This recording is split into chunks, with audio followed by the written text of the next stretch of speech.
Hello friends, welcome to defence matrix. तो एक MOU sign हुआ है रशिया की यूएसी और इंडिया की एचएएल के बीच में, जिसके अंतर्गत एचएएल द्वारा civil aircraft Sukhoi Superjet SJ-100 को इंडिया में मैन्युफैक्चर किया जा सकता है। तो ये एक नैरो बॉडी एयरक्राफ्ट है और जो SJ-100 है ये फ्लाई तो 2008 से ही कर रहा है, पर इनके जो लेटेस्ट वर्जन है जो कि कम्प्लीटली रशियन है, इन्होंने अब उड़ना स्टार्ट किया है। तो जब सुखोई सुपरजेट को बनाया गया था तो इसमें कई वेस्टर्न कंपोनेंट्स थे। इवन यहाँ पर जो इंजन भी इस्तेमाल किया जाता था ये पावरजेट SEM-146 टर्बोफैन इंजन था, जिसको जॉइंटली रशियन NPO सैटर्न और फ्रेंच साफरान ने बनाया था, जो कि अप्रॉक्सीमेटली 71.6 किलोन्यूटन का थ्रस्ट पैदा करते हैं और अपनी क्लास में काफ़ी ज़्यादा फ्यूल एफिशिएंट है। तो क्योंकि यहाँ पर वेस्टर्न कंपोनेंट्स इस्तेमाल हो रहे थे, इसलिए वेस्टर्न स्टैंडर्ड को मैच करता था और अपनी कैटेगरी में कॉम्पिटिटिव एयरक्राफ्ट था। लेकिन जब से रशिया पर सैंक्शन लगे तब से इस एयरक्राफ्ट की फ्लीट को मेंटेन करने में परेशानी आने लगी और रशिया की मजबूरी बन गई कि जो वेस्टर्न कंपोनेंट्स हैं उनको लोकली मेड कंपोनेंट से रिप्लेस किया जाए, जो कि इंजन को भी इंक्लूड करते थे। और पहला सुखोई सुपरजेट जो कि कम्प्लीटली रशियन था, ये कुछ ही महीनों पहले फ्लाई किया है, जहाँ पर जो SEM-146 इंजन है इसको रिप्लेस किया गया है रशिया के लोकल PD-8 इंजन से।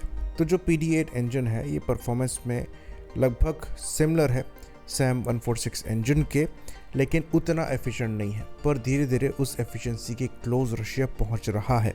तो PD-8 इंजन एक ज़्यादा पावरफुल इंजन है, करीबन 78 किलोन्यूटन का मैक्सिमम थ्रस्ट प्रोड्यूस कर सकता है। वज़न में भी दोनों का लगभग सिमिलर है।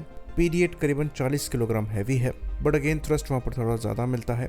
स्पेसिफिक फ्यूल कंजम्पशन PD-8 का भी थोड़ा सा ज़्यादा है, बहुत डिफरेंस नहीं है। तो परफॉर्मेंस में बहुत बदलाव नहीं आए हैं।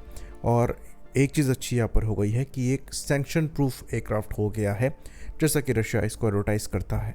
तो सुखोई सुपरजेट की इंडिया में क्या एप्लीकेशन है? तो बेसिकली यहाँ पर 87 से 108 पैसेंजर कैरी किए जा सकते हैं। ये टर्बोफैन पावर्ड एयरक्राफ्ट है और इस कैटेगरी में मोस्टली जो हमारे प्राइवेट एयरलाइंस हैं वो एयरक्राफ्ट फ्लाई नहीं करते हैं। मोस्टली हमारे यहाँ जो एयरक्राफ्ट फ्लाई किए जाते हैं ये या तो एयरबस के A320 सीरीज़ के हैं या फिर बोइंग के 737 सीरीज़ के हैं, जहाँ पर 180 से 230 के अप्रॉक्स सीटिंग होती है, जो कि रफ एस्टिमेट में इसकी दुगनी है। तो सिविल एप्लीकेशन यहाँ पर बहुत ज़्यादा एग्जिस्ट नहीं करती है। हाँ, यहाँ पर हो सकता है कि कोई अगर प्राइवेटली इन प्लेटफॉर्म्स को ओन करना चाहे तो परचेज़ कर सकता है, या फिर जो रीजनल टर्बोप्रॉप एयरक्राफ्ट हैं उनकी जगहों पर अगर कोई इसे फ्लाई करना चाहे तो कर सकता है। बाकी मिलिट्री एप्लीकेशन की बात करें तो इनको स्पेशल प्लेटफॉर्म के रूप में बनाया जा सकता है, जैसे कि I-STAR प्लेटफॉर्म में इनको कन्वर्ट किया जा सकता है, EW प्लेटफॉर्म्स में इनको कन्वर्ट किया जा सकता है, या फिर इनके इवन एवैक्स तक बनाए जा सकते हैं अगर एफर्ट किया जाए तो बहुत ज़्यादा एप्लीकेशन यहाँ पर इनको लेकर आपको नज़र नहीं आएगी। और इसीलिए एयरचेल द्वारा ये तभी बनाए जाएंगे अगर इनके किसी भी तरीके के ऑर्डर दिए जाएंगे। यहाँ पर MOU ही साइन हुआ है, तो यहाँ पर इन प्लेटफॉर्म की कोई नेसेसिटी नहीं है।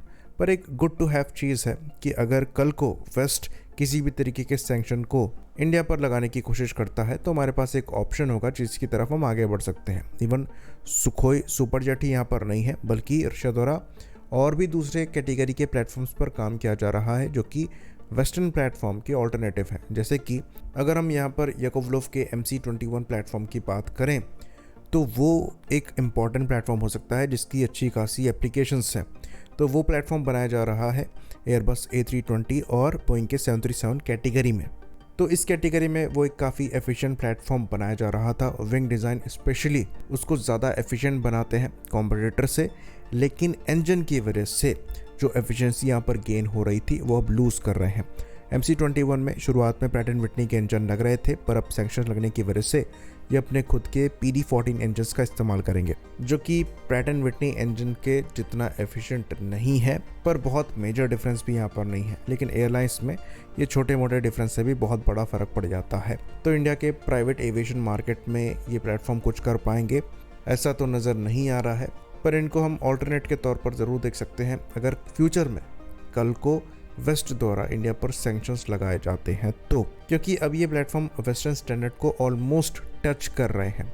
हम ये नहीं कहेंगे कि ये वहाँ पर पहुँच चुके हैं, लेकिन काफ़ी ज़्यादा क्लोज हैं और इसीलिए धीरे धीरे रशियन मार्केट में ये वेस्टर्न काउंटर पार्ट्स को रिप्लेस कर रहे हैं, क्योंकि किसी तरीके का सपोर्ट उनको नहीं मिल पा रहा है उनकी ऑलरेडी अवेलेबल फ्लीट को सस्टेन करने के लिए।